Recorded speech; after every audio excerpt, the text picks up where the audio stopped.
Bismillahirrahmanirrahim. Assalamualaikum warahmatullahi wabarakatuh. Muslimin, muslimat, sahabat-sahabat, mudah-mudahan anda semua insya-Allah dirahmati Allah, diberikan kebahagiaan berpanjangan insya-Allah, ceria bahagia bersama keluarga. Muslimin yang sebenarkan, saya sahabat anda dalam motivasi, Abu Hasan Al-Asy'ari. Muslimin yang sebenarkan, pada kali ini, pada petang ni, nak bincang sikit pasal politik negara, suasana politik di negara kita, Malaysia tercinta insya-Allah. Muslimin yang sebenarkan, pertama sekali tahniah saya ucapkan kepada Datuk Seri Syahidan Kasim kerana telah pun dipilih sebagai pengerusi PN Perikatan Nasional di Perlis. Datuk Seri Syahidan ni orang lama UMNO, bekas Menteri Besar Perlis dan bekas Menteri di pusat. Tahniah juga kepada Datuk Seri Tuan Ibrahim Tuan Man, dilantik sebagai pengerusi PN di negeri Pahang. Datuk Seri Tuan Ibrahim Tuan Man ni, dia ni adalah ahli Parlimen Kubang Krian, Kelantan dan adun di Pahang, dan sekarang dilantik sebagai, Allahu Akbar, pengerusi PN di Pahang. Jadi tahniahlah kepada yang dilantik.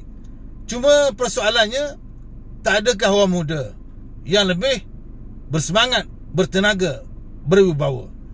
Kalau orang tua tak nak letak jawatan, kalau asyik orang tua je, so orang muda pun tak boleh nak tunjuk bakat dia, tak boleh nak tunjukkan keterampilan kepimpinan dia. Jadi bagilah pada orang-orang yang lebih muda.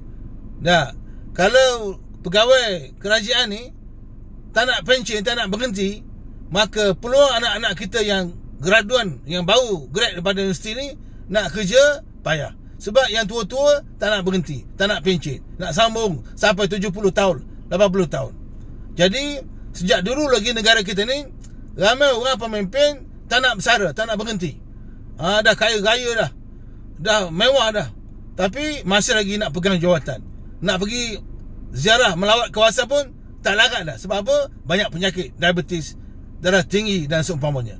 Jadi kepada pemimpin-pemimpin yang dah 4 penggal, 5 penggal jadi ahli parlimen adun tu, elok berhentilah, berilah kepada anak-anak muda. Dalam parti politik, dalam PAS pun ada pemudanya, ada amirahnya. Dalam Bersatu pun ada dia punya armada ke apa, pemudanya. Dalam UMNO pun pemudanya. Khairi Jamaluddin mungkin akan masuk kembali menyertai UMNO atas jemputan Zahid Hamidi. Jadi bagilah peluang-peluang kepada orang muda. Datuk Seri Zahid Hamidi, elok berhentilah. Bagi kepada Khairi pula, ataupun yang lebih muda yang masih lagi bertenaga. Tan Sri Muhyiddin pun eloklah beri kepada anak-anak muda ni. Datuk Seri ni Razi Jidin ke, Faizal Azumu ke, yang muda-muda lah. Sebab apa? Kalau orang tua tak nak berhenti ni, jadi payah kita nak nampak kehebatan anak muda ni. Zaman Nabi dulu pun orang muda. Sa'ad Abi Waqqas muda, Muaz bin Jabal muda, yang dihantar untuk berdakwah ke Yaman muda, Abu Ubaidah Al-Jarrah muda. Jadi eloklah Abu Ubaidah Al-Jarrah muda. Siapa lagi? Saidina Ali muda. Jadi bagilah kepada orang-orang muda untuk memimpin negara kita ni, insya-Allah. Muslimin yang sebenarnya kecoh dalam Bersatu. Pecat memecat ni, Wan Saiful kena pecat, kena gantung pecat. Wan Faisal MP Macang Kelantan mungkin akan dipecat. Datuk Seri Saifuddin Abdullah, dia pun ditukar, tak jadi dah pengerusi PN. Dia ni ahli Parlimen Indra Mahkota. Jadi bila kecoh begini, bergaduh begini, kutuk-mengutuk, mendedah, salah guna kuasa, mengguna kuasa untuk memecat orang, ambil tindakan disiplin atas orang, maka ini akan menjatuhkan imej Bersatu, parti Bersatu, menjatuhkan imej Perikatan Nasional. Satu lagi, bagi saya lah, Abah Tan Sri Muhyiddin ni berilah peluang pada orang lain pula jadi pengerusi PN tu. Bagilah orang lain pula jadi Perdana Menteri.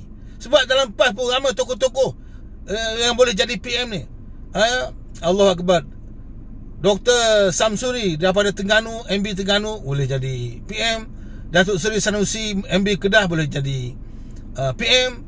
Dalam PAS pun ramai PM. Dan sepatutnya PAS lah yang mengetuai Perikatan Nasional ni. Sebab PAS ni lebih banyak kerusinya di Parlimen.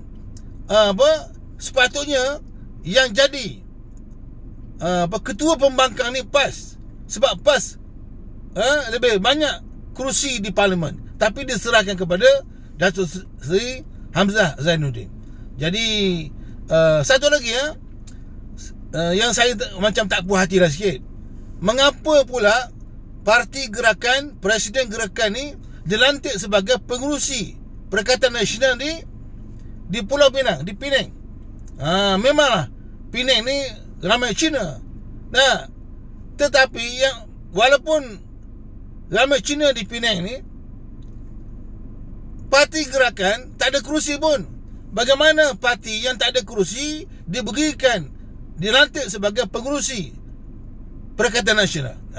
Sepatutnya PAS jadi pengerusi di Penang ni, PM, Perikatan Nasional. Sebab PAS lebih banyak kerusi. Jadi fikirkanlah. Jadi kita nak nanti Perikatan Nasional ni menjadi satu gelombang parti yang boleh memimpin negara sampai ke Putrajaya. Kita dah tak nak PMX lagi. Ramai betul yang tak puas hati. Kalau tengok netizen, ramai betul yang tak suka dengan PMX ni. Jadi mudah-mudahan kita fikirkan nasib bangsa kita. Jangan hanya fikir tentang diri sendiri saja. Fikirkan apa akan berlaku kepada generasi muda kita di masa akan datang. Pemimpin yang ada masalah moral, pemimpin yang ada masalah akhlak, yang suka berjoget-joget ni, suka pergi situ pergi sini, berjalan situ berjalan sini, hasil tak ada. Kata berbelion-belion, tapi apa faedah kepada rakyat? Duk sibuk pasal negara ASEAN, duk sibuk pasal Palestin. Bagus, itu bagus. Tapi rakyat ni beras tempatan pun belum jumpa lagi. Saya rasa belum jumpa lagi. Barang-barang pun mahal. Jadi fikirkan. Jadi eloknya Perikatan Nasional ni elok-elok, mantap, boleh menang insya-Allah di Sabah, Perikatan Nasional, dan memimpin negara kepada Putrajaya. Nak singkirkan PH Perikatan Pakatan Harapan tu, dan UMNO, AMDAP singkirkan insya-Allah.